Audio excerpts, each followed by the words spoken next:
Morning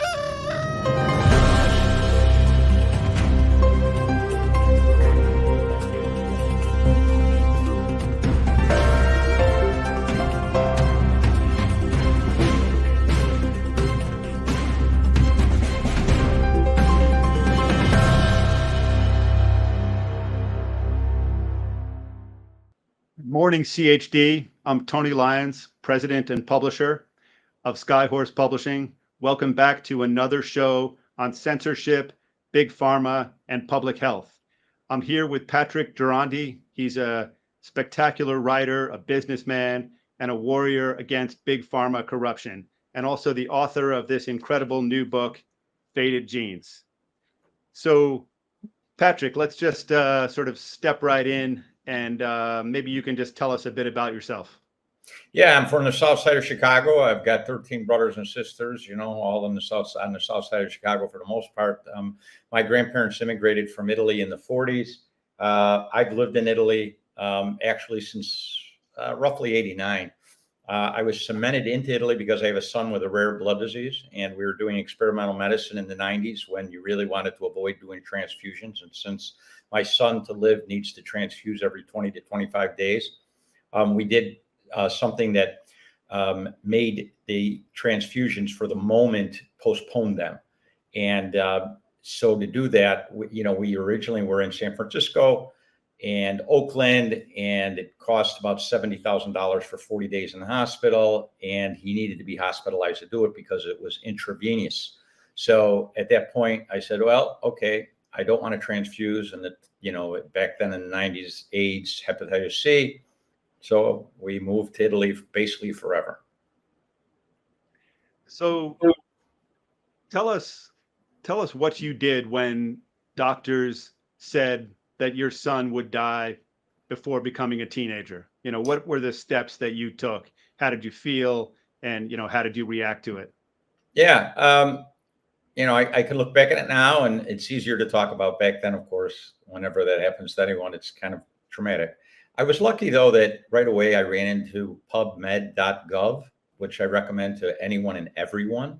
Has literally every published experimental or research article in the world, almost chronologically and in order. So I became a disciple of pubmed.gov. I was lucky enough to run into Susan Perrine, a professor who today is at the University of Boston.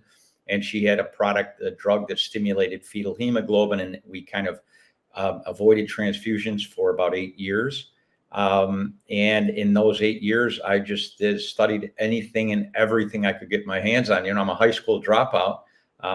And in the end, the first 3 months of my son's diagnosis, I probably went through 20 books about hematology. Wow. So some people call you the father, the sort of the financial father of gene therapy. What's the history there? Why do people call you that? Yeah, basically because gene therapy, it's been around forever, but it hasn't been a possible thing forever, so it's kind of like it was science fiction all the way up until probably 2010. So I met Michelle Settlein, a professor and researcher and doctor at Memorial Sloan Kettering. Michelle Settlein is the father of gene therapy for me. He just won an innovative $3 million award for advancements just the other day, actually. He's a wonderful researcher. I don't think people talk about him enough, but I met him in 2000 in Rome, and he had just published in Nature magazine that he had cured 6 generations of thalassemic mice. That's my son's disease, thalassemia. It's a cousin disease to sickle cell anemia because both are created by a defective beta globin gene, which is the adult hemoglobin gene. So for the first year and a half of our lives, we still have fetal hemoglobin, which is the gamma globin gene. But then when the beta globin, the adult hemoglobin, has to turn on, it doesn't turn on, or it's defective. It doesn't turn on enough. So he showed me how he cured 6 generations of thalassemic mice with gene therapy. And I was sold. At the time, I was partners with John Walton of Walmart. We had a company called Beacon Laboratories. John was brought into it, and Christy, his wife, for the same reason. They had a child, they had an issue. And in 2003, Michelle Settlein came to me and said, look, I don't have any money for the research to go forward. I'm running into issues. So I said, well, okay. And I took all of the patents that were in Beacon Pharmaceutical, the company I had with John Walton, which he so generously gave to me. And I raised money, and we took over Michelle Settlin's research from Memorial Sloan Kettering. We signed a license in 2005. The product wasn't ready for patients at that time. We worked for 5 years to get it ready. And finally, in 2010, from being able in like 2005, 6 to spend $1 million and have a very ineffective product, by 2010, we were able to spend $130,000 and have a product that was reasonable for patients. So basically, that's why a lot of people say, well, you know, Pat, if it wasn't for your financing, gene therapy would be nowhere. And, you know, it doesn't really get me anything. I mean, I'm happy to do what I can do. I'm just a small little Catholic guy and just trying to do my best. Unfortunately, the product was sabotaged in 2010. So in 2000, nobody wanted to hear it. When I went and talked to Pfizer, and I talked to Elon, and I talked to Roche, and I talked to Novartis, and I said, look, you guys got to take this gene therapy. It's going to be the thing of the future. They kind of said, well, you know, you're a nice guy, and we admire what you're doing for your son, but, you know, it's not going to ever go anywhere. It's like really kind of crazy, you know, this kind of idea of gene therapy. So in the end, in 2010, not me, but our team delivered the world's first commercial batch of gene therapy. So we were able to do enough for 10 patients in one batch instead of one batch at a time. And then, unfortunately, it was promptly sabotaged by a company called Bluebird Bio and Third Rock Ventures. Third Rock Ventures had paid $35 million for a drug that was basically copied from our drug, a French company who copied our drug way back in around 2000, or maybe even before. Because I wouldn't sell my drug to them, and then I wouldn't sign a CDA, a confidential agreement, because I know what happens with these CDAs. They had just spent $35 million for a bad product, and I knew they had a lot of money. Third Rock Ventures has billions of dollars under management.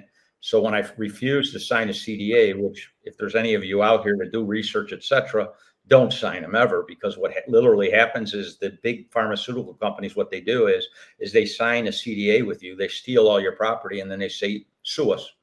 And the court system being that as it is, it'll cost you millions of dollars in 3 to 5 years to ever get in front of a judge. And by that time, you know, what's the property worth any longer? So I wouldn't sign a CDA with them, and that prompted them to go behind my back and basically sabotage the product. And in the end, Bluebird Bio finally got their product, which is not as good as ours, in my opinion, at least, and to many specialists. They got approved in 2022 at $2.8 million per patient. Now, I always use the price of $700,000 because it was always my dream that we could get the price of gene therapy to be in line more or less with a bone marrow transplant, which 700,000, we're there. It costs roughly $300,000 per patient to actually make the product and get everything ready. The hospital, a lot of things that you need to do. And then of course there's the company, et cetera. So I always said, you know what, the price is going to be $700,000. And initially Bluebird Bio also used that price. They were saying it would be between $450,000 and $850,000. But when we were knocked out, they basically jacked the price at $2.8 million. They're using our product. We're suing them now for patent infringement. Their stock, which in 2017-18 was $230, a $12 billion market cap, today is $3 with a $300 million market cap. We've got all the proof in the world that they lied to investors. They lied to stock analysts, et cetera. It will all be in my brand new book, which is coming out actually next year. But we're going to look to make sure that these people can't do this again. We're suing them as well in Massachusetts, where there's RICO. A friend of mine, Professor Eugene McCarthy at James Madison School, did an incredible article. And it really, kind of went around the world, at least the United States, on why we should be using RICO against big pharma executives. And that for sure we need to do. You know, we talk about the Mafia.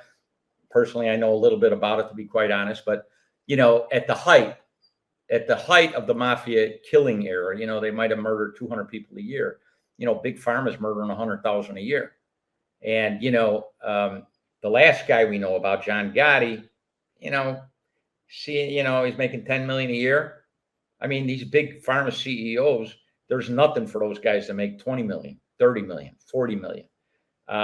And so we certainly should be using RICO against them. And I'm going to do everything that I can to make sure that we do. Wow, that's an incredible story. So what other stories can you tell us? You know, what's the craziest story you can tell us about, you know, the health field or big pharma, or, you know, your travels and experiences in that realm? Sure. So, I mean, the problem today, or one of the problems in the United States, is if you have good health insurance, you're screwed. If you don't have good health insurance, you're screwed. Well, because if you have good health insurance, they're going to do everything to treat you, even if you don't need the treatment. And as a matter of fact, I have a close friend of mine. We grew up together, a Croatian guy. And 6 or 7 years ago, he came to me. He says, you know, I got prostate cancer. I went to 3 hospitals, University of Chicago, Northwestern University, and Loyola.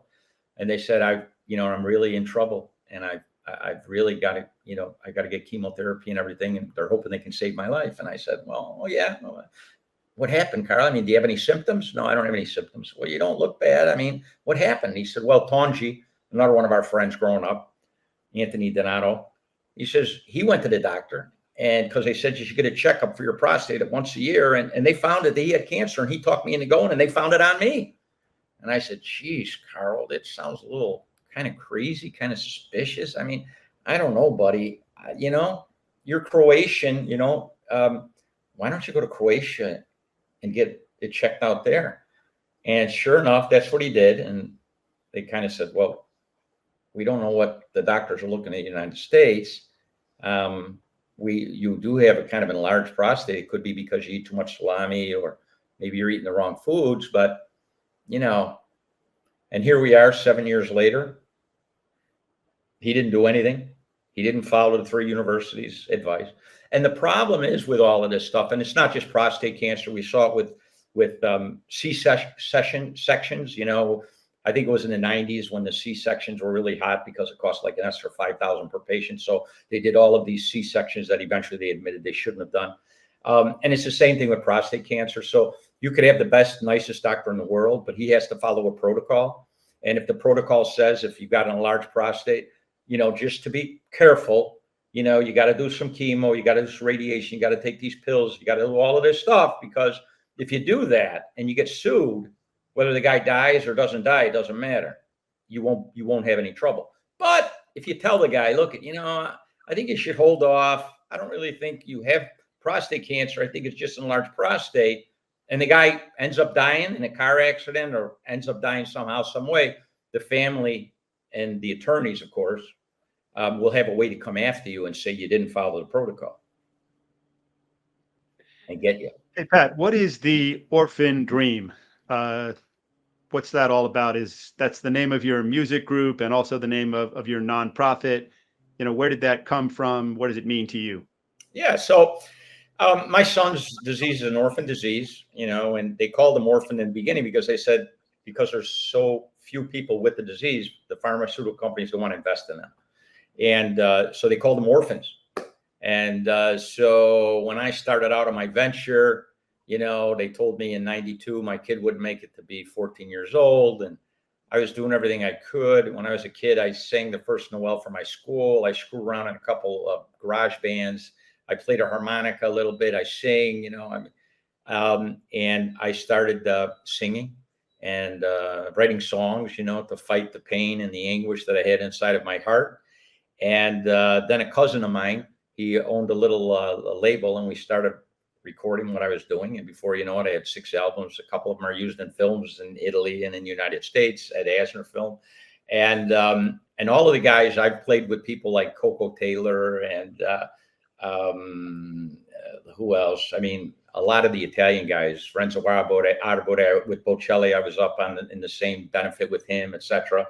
And lo and behold, you know, singing. I might be a horrible singer and all of that. I kind of think I'm entertaining at least, but it kind of helped out a lot, and it brought up a lot of attention to my struggle and our plans. And so the orphan dream, we also started helping patients because people were reaching out to me. Oh, your kid's got a sick, disease. I got a kid with a disease. How can I help you? How can I, etc. And what I started doing is everyone that arrived at us, and there was literally dozens and dozens over the years. Within 24 hours, usually, I was able to get back and say, okay, this is what's going on in your disease. These are the clinical trials. These are the centers of excellence in your country. These are the centers of excellence closest to your home. This is the name of the researcher. These are the names of the doctors. And a lot of times, if the people were kind of frustrated because maybe the doctors wouldn't get back to them, et cetera, because I'm the CEO of a pharmaceutical company, I'd make the call myself, and I'd call, hey, Dr. Jones, hi, this is Patrick Girondi. I just need to talk to you about something.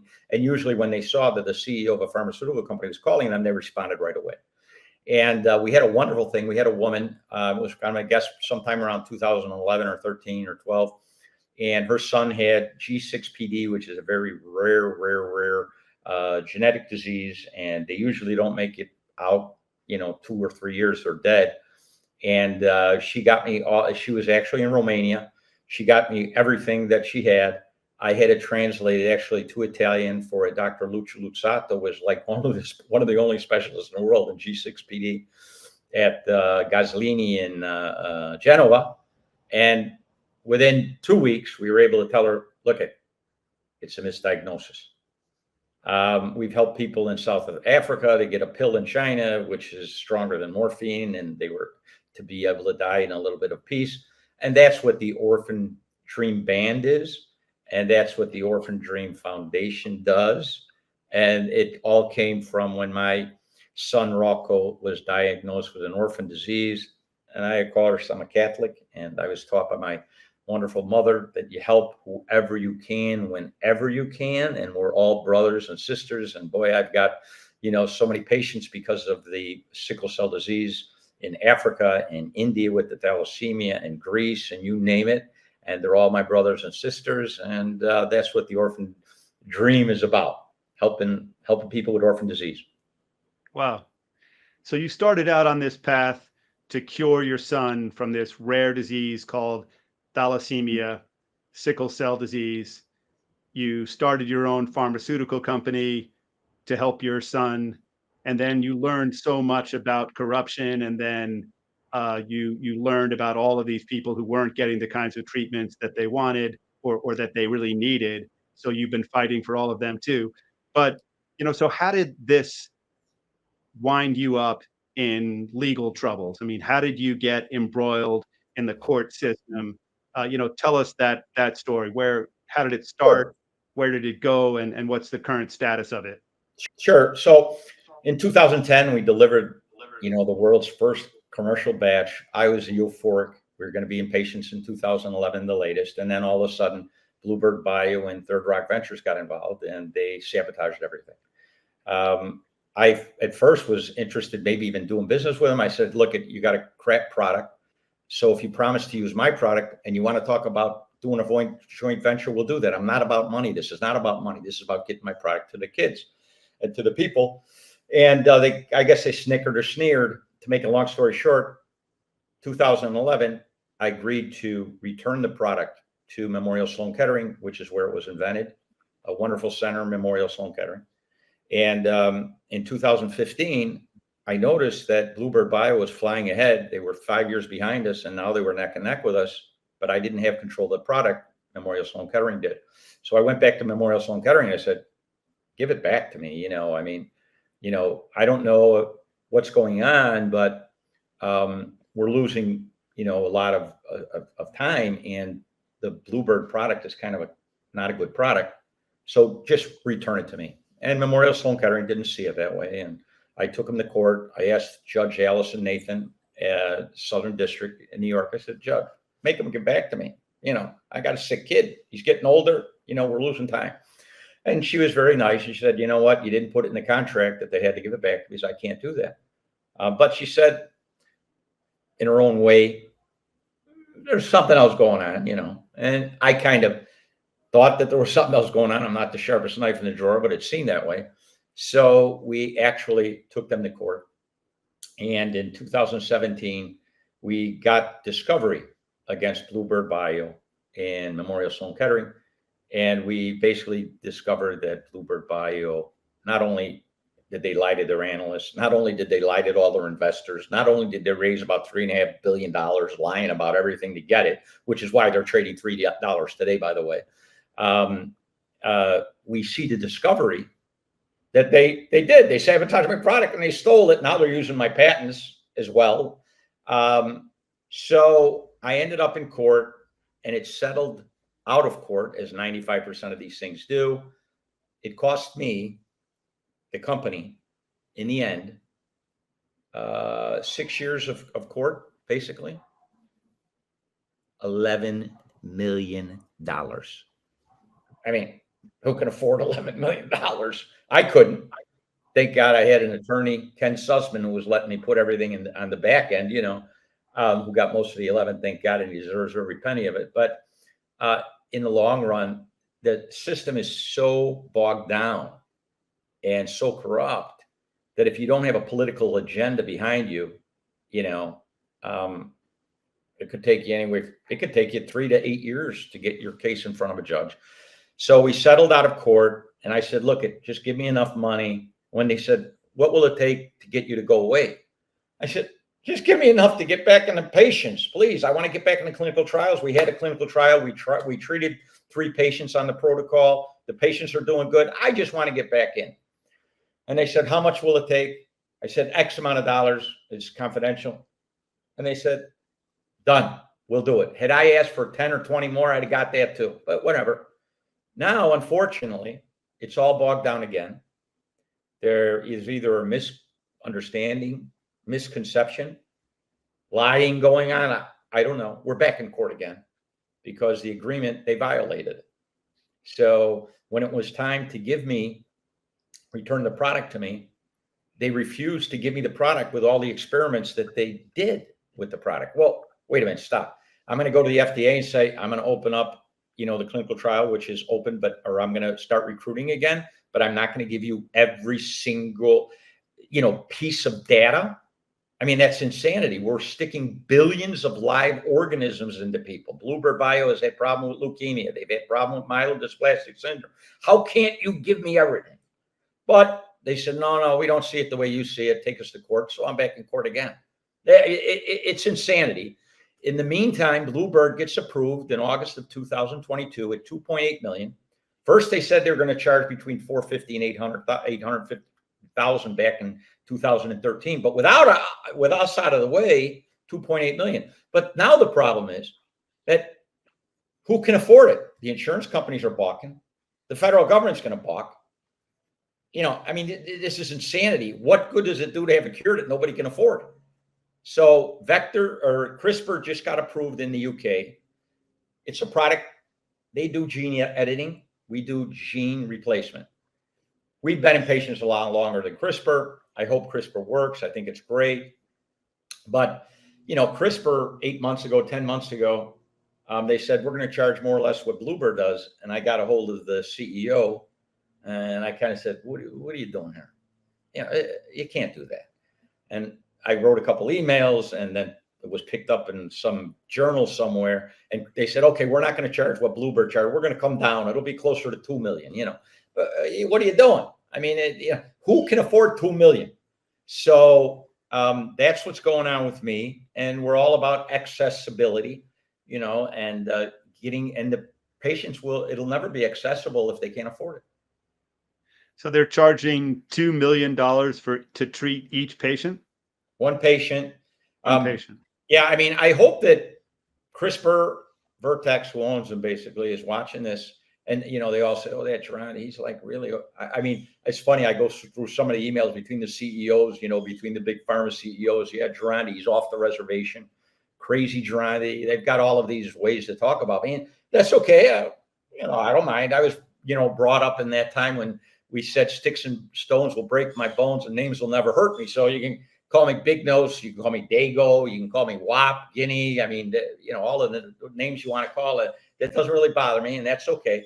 So basically, because of Discovery, I watch all these CEOs, they're all Harvard and, Dartmouth and, all of that. And they're all talking about, that's Girondi, he's off the reservation. We got to stay away from him, But what the problem is that with all of their big salaries, and by the way, the average CEO of a pharmaceutical company, is probably making 6, 7, 10, 20, whatever it is. And, their salaries are, you go in and you look in the salaries and, well, my salary is only 1.8 million, oh, wow. What are you like, St. Francis of Assisi? I mean, what do you have the vote of poverty, only 1.8 million. And then you go and look and see the stock options and the warrants and they're making 10, they're making 15 or money. And then the average person gets buffaloed because they say, well, we're only paying, if the stock does well and all of that kind of nonsense. But in the end, that money comes out of research. That's the truth, that the federal government and the not-for-profits do the research, not Big Pharma. They spend more on advertisement than they spend on research. So the taxpayer, through the NIH and great places like Memorial Sloan Kettering, we're paying for it, and we're writing checks for donations. And then they take it and they sell it for pennies on a dollar, not even to Big Pharma, who then markets it. And so in the end, what do we get? We get a lot of drugs that might not be the best drug, but they're the best finance drug. And that's what's going on. And, it's good. I look at myself, my nose, I think Jimmy Durante comes I'm getting, maybe I want to start singing, yes, we have no bananas or something, because that's, but yeah, so that's what's going on. Well, you must be their worst nightmare because you don't care about the money. You're just fighting for your son and you're just not going to go away. So how did you wind up continuing this battle in Massachusetts? Why did you choose that venue? So Massachusetts has a very good state RICO law. So it was kind of coincidental. People tell me there's no such thing as coincidence. Of course, my Catholic mother, who does her novenas as she should and says a rosary, she'll guarantee to you, me, and anyone who's talking that it was all, divine. So Bluebird Bio and Third Rock Ventures, where are they headquartered? Massachusetts. Who has the best state RICO? Massachusetts. So that's why we ended up there. And it's going forward. Hey, so you've won some awards for your writing and for your music. Tell us how that all happened. Okay, so I can't remember the first award, but I've got some awards from screenplays. In 2010 or 11, I did a song in Italy called Living Without You. And my crazy guitarist, Salvatore Cento Ducati, he did a cartoon video, and it took him about 9 months because he was using a bootleg program. And we actually won Video of the Year in Italy.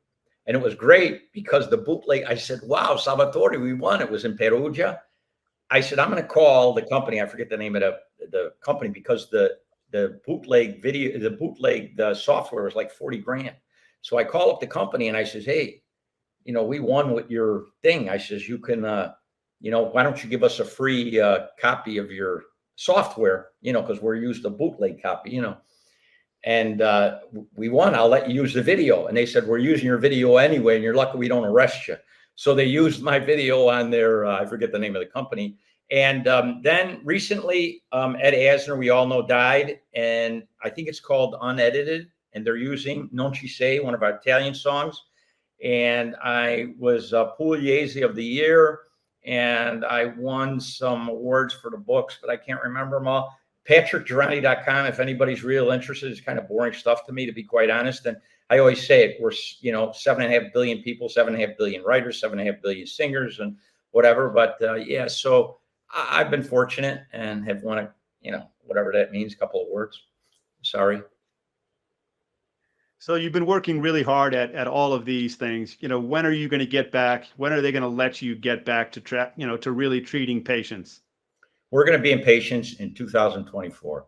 So we are making Vector as we speak. I lost another 2 years after the settlement, unfortunately. and then how do you quantify 2 years for these poor patients? I don't know how you put a dollar amount on it. I wouldn't. But we are now going to vector production with a wonderful guy named Boro. It'll take 6 months to make the vector. We should order it by the end of January. I'm asking the Walton family, Walmart, to get involved again. Actually, Christy Walton, I spoke to her the other day about it. They might get involved because, the Waltons are a wonderful family. Like I said, I knew John very well. I know Christy, and they really try to do a lot of good. Lucas, a lot of good for people. And if they're listening, I hope they're going to help us out with the vector and everything. And we're going to get into patients in 2024. And my son, Rocco, might be one of the first patients. And that's it. We're going to get back into it, and these patients are going to get cured. So what advice, you've been through everything. I mean, you've been fighting these battles for years and years now. What advice do you have for parents who have a child with a serious illness?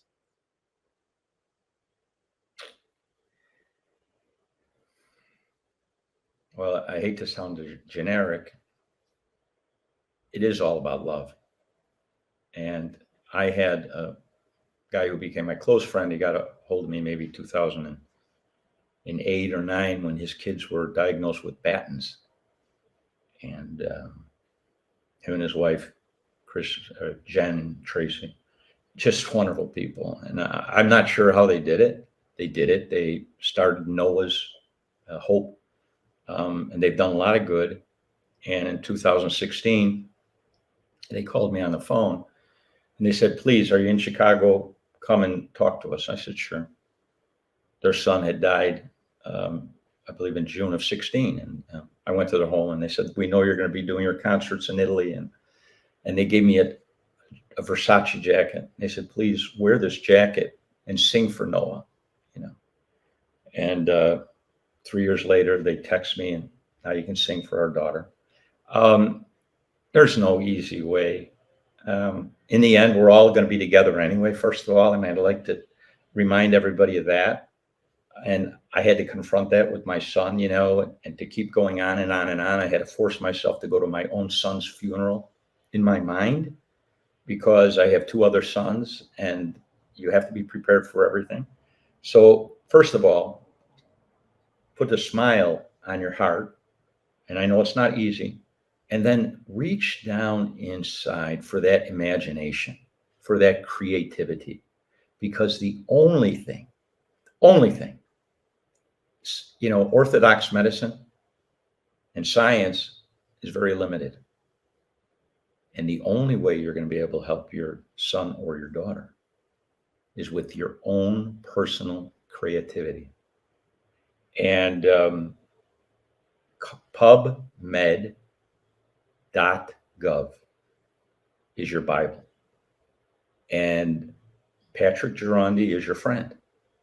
And if you get a hold of me, patrickgirondi.com, whatever, if I can help, I will do everything that I possibly can. So my things are, and I'm Catholic. Like I said, I've got a lot of Jewish patients and Muslim patients, and it doesn't really matter. But I try to stay close to the spirituality and the karma and the thing that unites us all. I love debating atheists because they tell me that I can't prove that there's a God. And I say, well, can you prove there isn't a God? Kind of like that old saying where you had the astronaut and the doctor, and the astronaut said, "I went all the way up into space. I passed the moon. I didn't see no God. I didn't see no angels." And the brain surgeon says, "Well, I've been in 1,000 different brains operating. I never saw a thought." So yeah, creativity, love, and you can get a hold of me anytime. And you're not alone. None of us are alone. And today, in today's modern technology world, it gets kind of hard, I know. But what I tell you, and I found to be true, is that we tend to believe that the guy next door really doesn't care, and that maybe our cousin or maybe the guy that we met at the coffee shop doesn't care. He does. She does. And if you allow them to, because that's a big problem in today's society, we don't allow others to help us. either we say, oh, I don't want to bother nobody, or they don't care. You're wrong. They want to help you. And they do care. And so I'm the first guy. When I get a problem, I'm on the phone. And when somebody calls me, I had it happen this morning. I forget who it was. They have a kid with a problem. I said, I'm going to work on this. And as soon as I get off of this thing with you, I'm calling my mother. I'm going to say, Ma, get the prayers going. We got this kid and he's got a problem. So remember, you're not alone. Step back from the doctors. They can help you. They can also hurt you. Step back from the hospitals. They can help you. They can also hurt you. Reach down and get that creativity. Remember, it's about love. And remember, people want to help you. Wow. So what is the Orphan Dream Award? How did that start? Who are the people who have won it? What does that mean to you? Why do you do it? Okay. So in 2016, I was given the Versace, and I was supposed to do concerts, and it snowed in southern Italy, which it rarely does, and the concerts were canceled. And I told Megan Euchre, who's an artist, she was teaching at the time at the Art Institute of Chicago. I told her the whole story. I just met her, and I told her the whole story. And she was like, wow, and she had read the New York Times article. I was on the front page of the New York Times and all that about my battle in Bloomberg. So she read all this stuff. And she said, I want to make a statue for that family. I said, great. She did 94 statues. And we gifted Tracy and his wife the first statue. They were on CBS Evening News about all the great work they do for kids with Battens. And as soon as they got off there, they texted me, did you see CBS? I said, yeah. Did you see you? And I said, no, I didn't see me. What are you talking about? Well, I went back, and sure enough, right behind Jen when she was talking was a statue. So I said, wow, this ugly little Italian guy with the big nose, and he's on CBS Evening News. And we decided that every year we'd give it out. So the first year went to Franco Locatelli. He is now the director of the Italian Health Department. Now, I didn't know back then he would become this big shot, but I know he's a wonderful man. And he's running hematology and bone marrow transplants at Bambino Gesù in Rome. And he was the first guy. And then Michelle Settling, who just won a $3 million award, by the way. Ours doesn't come with any cake. It just comes with the Orphan Dream. But Michelle Settling, who they talk about for the Nobel Prize and all that, Memorial Sloan Kettering, great guy. He won the award. Kevin Dever, an luminary. There's no one I know in the world that has a brain like Kevin Dever, and he won the award. Ron Capano, the president of Cooley's Anemia, who has invested millions and millions in genes research in New York, he won the award. And we actually, it would be great to give the award to Robert F. Kennedy. But we have given it out to 6 people so far, and just wonderful people, and who have really helped people with orphan disease and have done their duty and their job, and that don't mind, this ugly little statue, the guy with the big nose. So, while we're going down the path of people who have done good things and great things, I mean, we all know that there are doctors and scientists out there who have sold out to big pharma, who have done some really terrible things. But who are some doctors and scientists in your world who you think have really stood out, who have stood up and done great things? Sure. Lucio Luzzatto. We'll start with Lucio. Lucio was also the president of the ethics committee at the American Society of Gene and Therapy. Lucio was also at Memorial Sloan Kettering for years. Recently, he's been working in Tanzania. I think Lucio is 85 years old now. And he's the doctor that was a specialist in G6PD, which helped us save the Romanian mother all of that anguish because it was a misdiagnosis of her child. So Lucio Luzzatto and his wonderful, wonderful wife, Paola, who's also a doctor, and she works with art with people with psychological problems and, emotional problems, etc. And they're the first two that come to mind. After that, of course, there's Frank Park, University of Tennessee, dedicated, good guy. Andrew Wilbur, Southern Illinois, incredible. Derek Persons, Brian Sorrentino, both no longer with us, from St. Jude. St. Jude, wonderful center. Scott Elmer, and whenever I get there, I rub Danny's nose. Franco Locatelli, we spoke about. Michelle Sedlin and his wife, Isabel Riviere, who is now at Takeda. People that dedicate their whole lives, don't think about money, and just wonderful, wonderful doctors. And I would venture to say that 80% of doctors are great people, nice people. And, you know, how do you say one bad apple sometimes spoils the whole bunch? So, and the system has been so corrupted by big pharma, and they own our politicians for the most part. So, and like I said, they get to write all the protocols indirectly. And so a lot of times you have the nicest doctor in the world, but his hands are handcuffed because he's got to follow the protocol. Whether the protocol is good for you or not, he's got to follow it. So there are so many good doctors. I'm trying to think if there's any other doctor. Oh, Patricia Giardina, Cornell. Oh my God, the best. There's so many out, and I really apologize for those doctors that I might be forgetting, who have helped us so many times, you know. Oh, John Tisdale, NIH. Here's a guy, he plays a mean bass. He's rock star gorgeous, and he'd never leave the NIH for money. He could have left for $500,000 a year, whatever. John Tisdale, great guy. Another guy at NIH, he was on 60 Minutes for his work with sickle cell recently. Stefano Rivella, University of Pennsylvania, nice guy, very dedicated.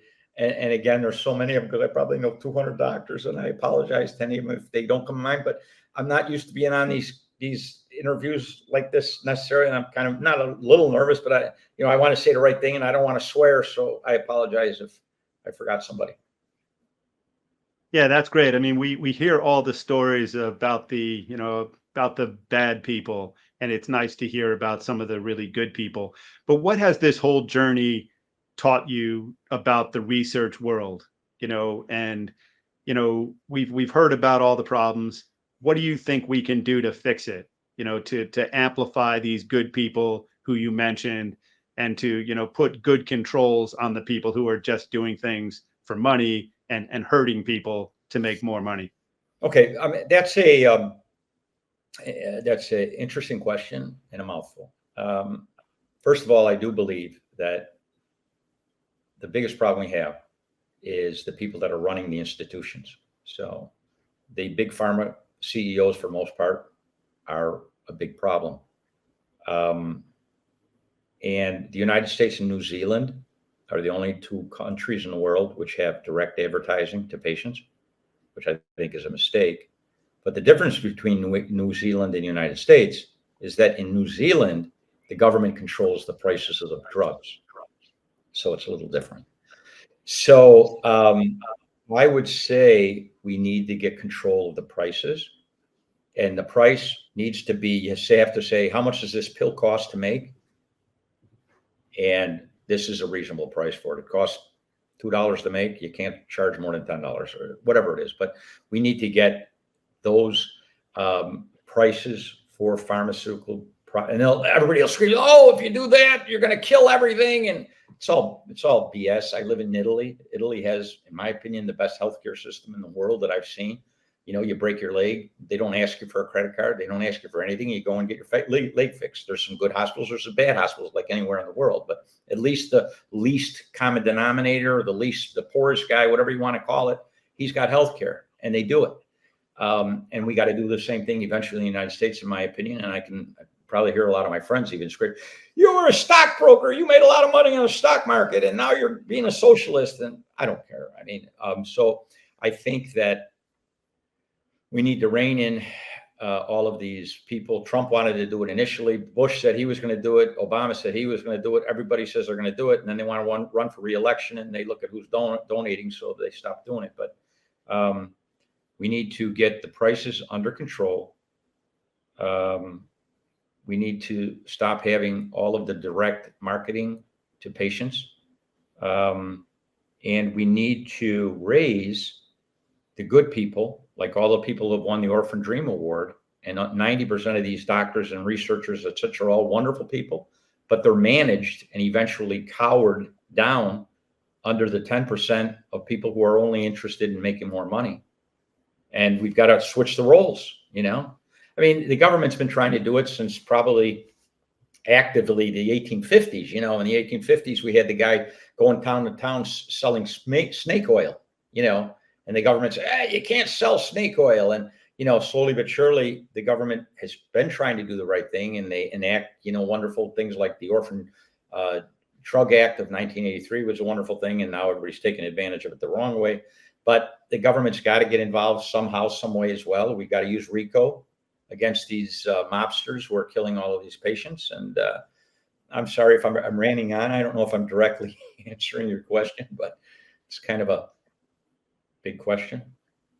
Yeah, definitely a very big question. And I have one last question, which I think sort of ties in with all of this. So, you know, you've had done a lot of work with government agencies, both in this country and all around the world. You know, and I've read that that the FDA gets 75% of its funding from the corporations that it's supposed to be regulating, and you see the same kind of thing with the CDC. You know, what has your experience been, and you know, how do you think we can change that? Okay. First of all, I have, you know, experience with the FDA. Every experience I've ever had has been good. Love them. The people that I deal with, I find them all to be very honest and very helpful. They're very often in difficult situations. There's no doubt about it. But I don't get to their bosses. I don't get to the guy running the show. You know, I'm talking to the people that are somewhat under them. PJ Brooks is one of them. I think he's a pretty big guy and a nice guy, by the way. I think that we need to go after the bosses, the crime bosses, and those are the ones that have sold out to big pharma. How do we get to them? Like I say, you know, I'm not exactly, I don't have any instant ideas of how we're going to rein them in. It's very difficult. It'll be very difficult to do.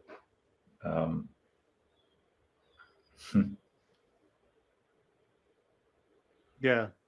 Well, let me just say, you know, we're going to end the show now, but let me just say that, you know, you're a great example of a father fighting to help his kid, standing up to some of the most powerful people in the world. And I'm grateful to know you, to publish your books, and to just sort of know that there's somebody like you as an example for other parents. So thanks so much for coming on the show. And thanks to all the viewers for tuning in to another CHD show on censorship, big pharma, and public health. And one last thing, PatrickGirondi.com. The name of my company is San Rocco Therapeutics. He's the patron saint of hopeless disease. But PatrickGirondi.com, you can get to me if you have a problem with a rare disease, you need some advice, you need some help, no problem. I answer all of the, you know, requests. Thanks again for joining us. Thank you.